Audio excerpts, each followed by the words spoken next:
Hi, everybody. Welcome back to Sunday School. Hey, last week, do you remember where we left off? Do you remember God's prophet named Elijah? And he had a showdown with King Ahab, and King Ahab did not love God, and his wife did not love God, and all the prophets were hiding because they were afraid of her, of Jezebel. Well, Elijah challenged Ahab to have the god Baal, who was not a real god, try to set fire to an altar. And the prophets of Baal hollered all morning long and they couldn't get it to set on fire. And Elijah kind of laughed at them a little bit, like, hey, maybe he's sleeping. Maybe you got to wake him up. Maybe he's deep in thought. And then Elijah called upon his God. And God not only set a fire, he set a fire from heaven that burned up all the meat, burned up the altar, burned up all the stones, and all the water that Elijah had poured on it. So that was awesome. And all the people believed in God. Well, that is everybody but Jezebel. Jezebel heard about this and she sent a messenger to Elijah to say, you are in big trouble. I am coming to get you. So Elijah had to run away. And it was not easy for him. And he laid down on a rock and he was just going to go to sleep. But an angel came and took care of him and told him that God was going to meet him on the mountain. And God came by the mountain and talked to Elijah and said, I'm going to give someone to you to be the next prophet. And his name is, are you ready for this? Elisha. You mean Elijah? No, I mean Elisha. Their names were really close together, but they weren't the same guy. And sometimes I even get them confused because I kind of forget who was Elijah and who was Elisha. So Elijah was the prophet first, and Elisha came along to be the prophet next. And there's some really cool things about Elijah. When it was time for him to go to heaven, a chariot of fire and horses of fire came and picked him up, and a big whirlwind took him to heaven.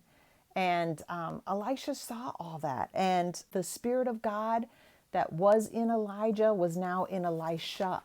And Elisha did a lot of really cool things with God's power. God helped Elijah to part the Jordan River. He helped Elisha to make bad water good. He raised a boy from the dead. And today we're going to talk about one of the things that God did through Elisha, a miracle. But first, you know what? I am really hungry for popcorn. Yeah, I don't know. Sometimes just out of the blue, I got to go make popcorn. So we're going to take a little break from the Bible story. We're going to go to the kitchen and see if we have everything we need to make some popcorn. Okay, you want to come with me? All right, let's go. Well, hey, it looks like somebody else had the same idea to make some popcorn. All right, do we have everything we need? The popcorn maker, plenty of popcorn, but ooh, I don't know. Doesn't look like we have much oil. Not very much, no. Well, why don't you see if you can just fill that small one first, okay? Maybe that'll be enough at least to get started. Maybe there's enough in there to fill that little cup. I hope so. Oh, not too full. Okay, maybe you should stop now. All right. Well, is there a little bit left? Oh, not much. Oh, well, more than I thought. All right. Well, we're 2 cups down, 3 to go. Yeah, but we're almost out. Wait, not really. We're not almost out. No way. How did all 3 cups get full? The 4th cup? Are you kidding me?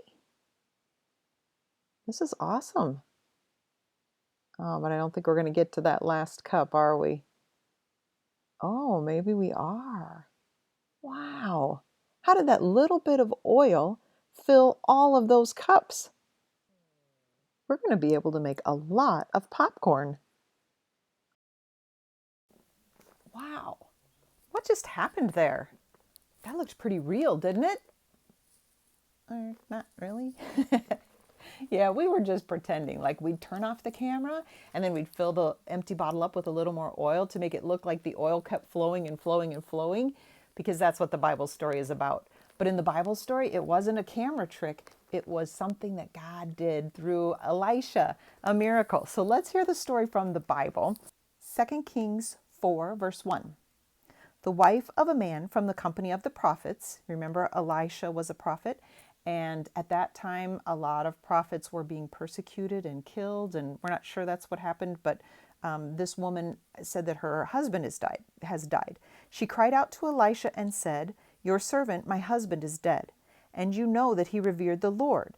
But now his creditor is coming to take my 2 boys as his slaves." So she owed money. And back then, women didn't really work, so she had no way to make money. So because she couldn't pay the bills, they were going to take her sons as slaves. So she just lost her husband, and now she's about to lose her sons. Elisha replied to her, "How can I help you? Tell me, what do you have in your house?" "Your servant has nothing there at all," she said, "except a little oil." Elisha said, "Go and ask all your neighbors for empty jars. Don't ask for just a few. Ask for a lot. Then go inside, shut the door behind you and your sons. Pour oil into all the jars, and as each is filled, put it to one side." She left him, and afterward shut the door behind her and her sons. They brought the jars to her, and she kept pouring and pouring and pouring until all the jars were full. And she said to her sons, "Bring me another one." But they replied, "There is not a jar left." And then the oil stopped flowing. She went and told the man of God, Elisha, and he said, "Go, sell the oil and pay your debts. You and your sons can live on the money that's left over." That's such a great story. And this worksheet, which was emailed to you, is a great way to review the story. You can see that I filled in some of the blanks to help you along, but I bet after you hear the story a couple of times, you won't need any help. You guys, your God is an awesome God. He can do anything. He can do miracles. He loves you so much. He knows what's best for you. So sometimes we think, oh, God, I really would like you to do a miracle right now and, put the world back to the way it was before. Or maybe we are praying for someone who's really sick and we want them to get better fast. And a lot of times we think we know when is the best time for God to do a miracle. But really only God knows the best time. And He does love you and He does do things for your good and for your benefit. So we just need to trust our God and we need to tell everybody about how awesome He is. So next week is Mother's Day. So this would be a great time to make a picture or a card for moms, grandmas, other special ladies in your life. And then remember, in June comes Father's Day. So then you should do the same thing for dads and grandpas and other special guys in your life. Okay? So you have a busy week ahead of you, and I will see you next week. Until then, God bless you.